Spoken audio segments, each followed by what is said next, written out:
지난 강의에 이어서 계속하겠습니다.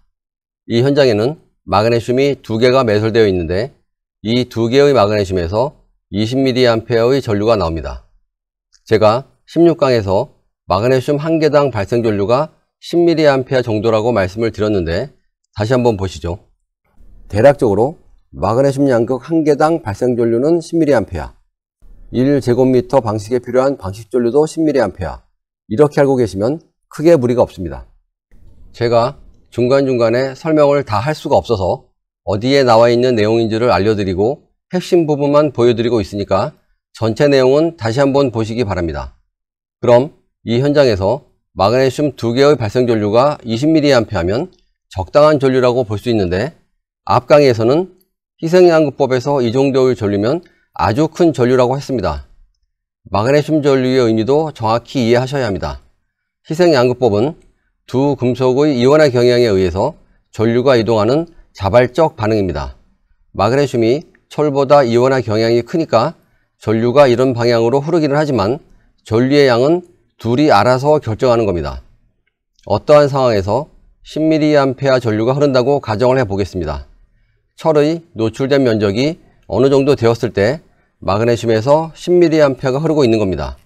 그런데 철의 면적이 아주 작아졌다면 그래도 전류는 10mA가 흐를까요? 철의 면적이 작으면 전류가 조금 필요할 것이고 마그네슘에서는 전류가 작게 흐릅니다. 희생양극법은 자발적 반응이라는 사실을 항상 생각을 하셔야 합니다. 노출된 철의 면적, 즉 피복손상부가 어느 정도 될지를 알 수가 없으니까 추정치로 이 정도 될 걸로 예상을 하고 설계를 하니까 76.5mA가 필요하다고 계산이 되는 현장이 실제로는 피복 손상이 거의 없으면 전류가 나가지를 않습니다. 설계와는 다르게 1mA도 안 되는 전류가 나가고 있지만 방식 전이가 아주 잘 나오는 예가 이 현장이었던 거죠. 반대로 철의 면적이 크면 많은 양의 전류가 필요하게 되고 그 전류를 마그네슘이 보내줘야 하는데 이때 이만한 마그네슘에서 무한정 전류를 보낼 수는 없겠죠. 우리가 주로 사용하는 17파운드 마그네슘의 경우 최대의 전류가 10mA 정도로 보시라는 겁니다. 실제로는 전류가 더 발생합니다. 마그네슘이 땅에 밀착된 정도에 따라서, 즉 마그네슘의 접지 저항이 낮으면 전류가 더 나갈 수 있고요.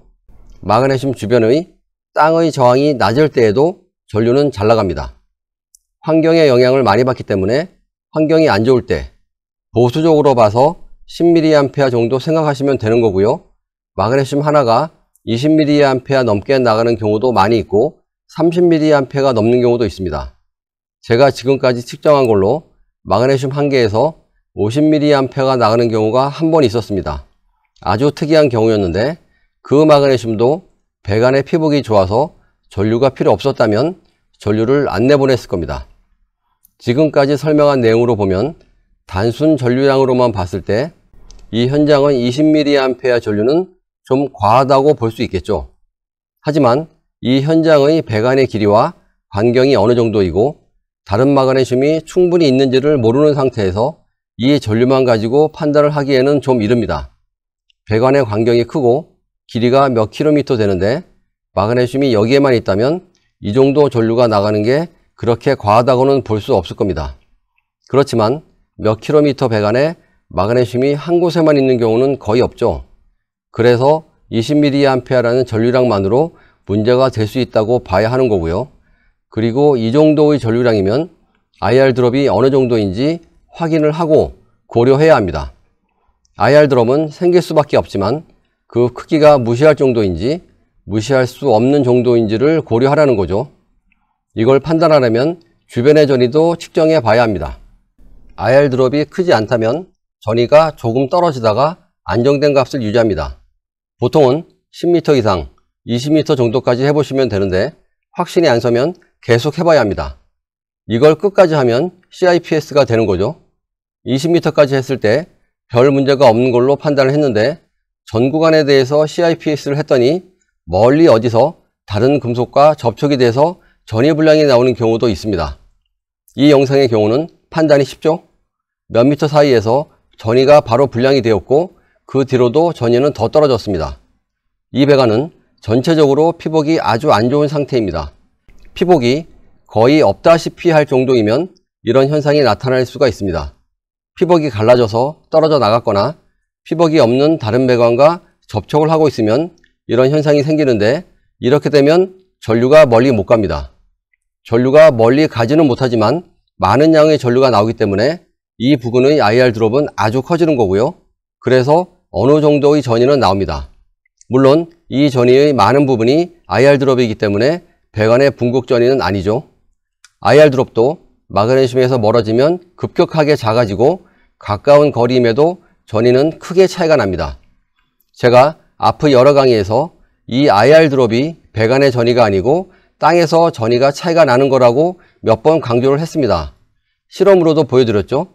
이렇게 피복이 좋아서 전류가 작은 경우에는 전해질에서 전이의 차이가 거의 생기지 않았고요. 피복이 없을 경우에는 많은 전류가 필요하면서 동시에 IR 드롭이 생겼는데, 이게 두 지점의 전해질에서 생기는 전이 차이였죠. 전류가 커지면 이 전이 차이도 비례해서 커집니다. 그런데 이 실험은 작은 공간이기 때문에 이런 현상이 생기는 것이고, 실제 현장과 같은 넓은 땅에서는 좀 다르지 않겠는가라는 생각이 들 수도 있습니다.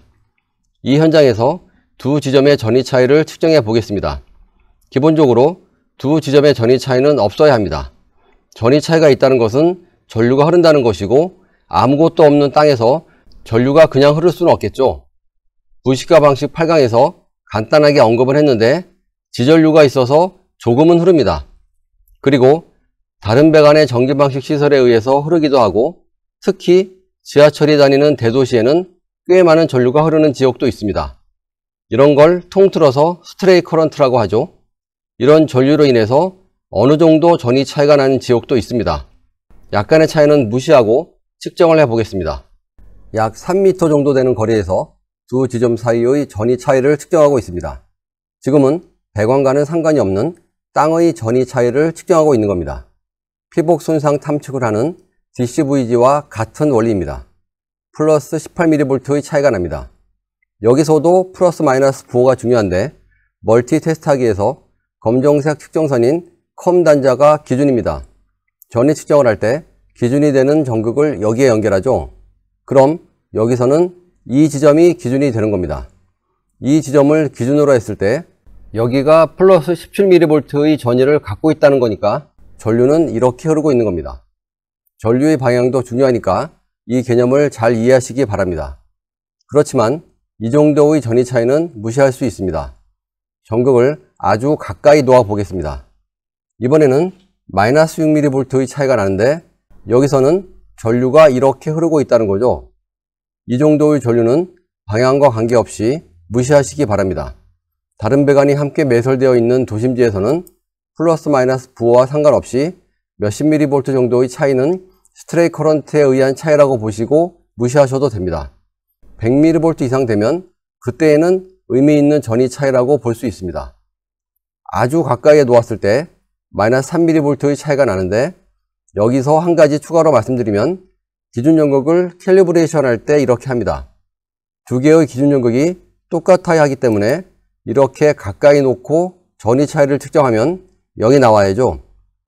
지금은 이렇게 가까운 거리지만 땅의 전이가 3mV 차이가 나는 것일 수도 있고요. 기준 전극 자체의 차이가 3mV 나는 것일 수도 있습니다. 그렇다 하더라도 이 정도 차이는 괜찮습니다. 땅의 전이 차이가 아닌 기준 전극에서 차이가 10mV 이상 나면 그때에는 차이가 나는 전극을 청소를 해주어야 합니다. 용액을 다 비우고 구리봉도 잘 닦아주신 다음에 다시 조립을 하고 깨끗한 용액을 채워주면 됩니다. 1년에 한 번 정도는 회사에서 가지고 있는 기준 전극을 다 모아서 이런 식으로 0점이 맞는지 확인하는 것도 필요합니다. 둘 중에서 어떤 게 정확한 전극인지 모르니까 하나는 새 걸로 하시면 됩니다. 물은 꼭 증류수를 넣는다는 것도 지키시고요. 다시 이 현장으로 돌아와서 마그네슘을 연결했을 때 IR 드롭이 커졌다고 하니까 땅에서 얼마나 전이 차이가 나는지 측정해 보겠습니다. 하나하나 천천히 측정을 하겠습니다. 마그네슘은 전류계를 통해서 연결을 한 상태이고요. 전류는 약 20mA에 전위는 마이너스 1060mV 정도입니다. 전류계의 한쪽 단자를 떼면 마그네슘을 분리한 거죠. 전류는 0이 되면서 전위는 떨어집니다.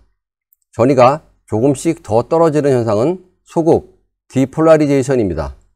인스턴트 어프 전위에서 설명한 이 과정이 진행되는 중입니다. 시간이 지나면 계속 떨어집니다. 전류계를 연결하면 다시 20mA가 흐르면서 전위는 마이너스 1060mV가 되고요. 기준 전극을 5m 정도 옮겨서 전위를 측정하니까 마이너스 520mV도 안 나옵니다. 측정하면서 측정하면 마이너스 1060mV 정도가 나오죠. 다시 이동하면 마이너스 520mV입니다. 마이너스 1060과 마이너스 520, 대략 540mV 차이가 나는데 이게 IR 드롭이라면 땅에서 전위 차이가 이 정도 나겠죠. 이 지점을 기준으로 했을 때 측정함이 있는 위치와의 전위 차이입니다. 약 550mV 차이가 납니다. 플러스니까 전류가 이렇게 흐르고 있는 거죠. 그림으로 보면 마그네슘에서 큰 전류가 이렇게 흐르고 있고 이 전류로 인해서 땅에서 500mV가 넘는 전위 차이가 생기고 이게 IR 드롭인 겁니다. 이 현장은 처음에 말씀드렸지만 보기 드물게 심한 경우이고요. 이런 현장은 찾기 어렵습니다. 일반적인 현장에서도 약간의 IR 드롭은 있습니다. 스트레이 커런트가 없을 것으로 예상되는 지역에서 측정을 해봤습니다. 기준 전극이 정확한지를 먼저 확인하고 있습니다. 물을 적셔서 기준 전극의 접지 저항을 낮춰주고 있습니다. 이렇게 물을 적시는 이유는 전위 측정 강의에서 설명을 드리겠습니다. 기준 전극은 차이가 없습니다. 몇 미리볼트는 무시하는 거라고 했죠. 지금은 마그네슘을 분리한 상태입니다. 기준 전극을 조금 떨어진 지점에 놓고 전위 차이를 측정하겠습니다. 촬영을 혼자 하는 거라서 기준 전극을 놓고 와서 어디에 있는지 보여드리겠습니다. 저 끝에 있죠. 대략 7에서 8m 정도 됩니다. 전위 차이가 없죠. 이론상 이게 정상이지만 현실적으로 이렇게 전위 차이가 안 나는 곳은 잘 없습니다. 마그네슘을 연결하지 않았기 때문에 전류가 흐르지 않아서 이런 거고요. 마그네슘을 연결하면 전류가 흐르고 전위의 차이도 조금 날 겁니다. 마그네슘을 연결하니까 약 40mV가 조금 넘는 전위 차이가 생겼습니다. 이 정도면 무시할 수 있는 겁니다. 전위 값을 촬영하지는 않았는데 7, 8m 사이에서는 이런 분포를 보이고 있었고 그 이후로도 전위 변화가 별로 없었습니다. 이 정도로 전위 변화가 있다면 IR 드롭을 고려했을 때 전위가 충분히 방식 상태라고 판단할 수 있습니다.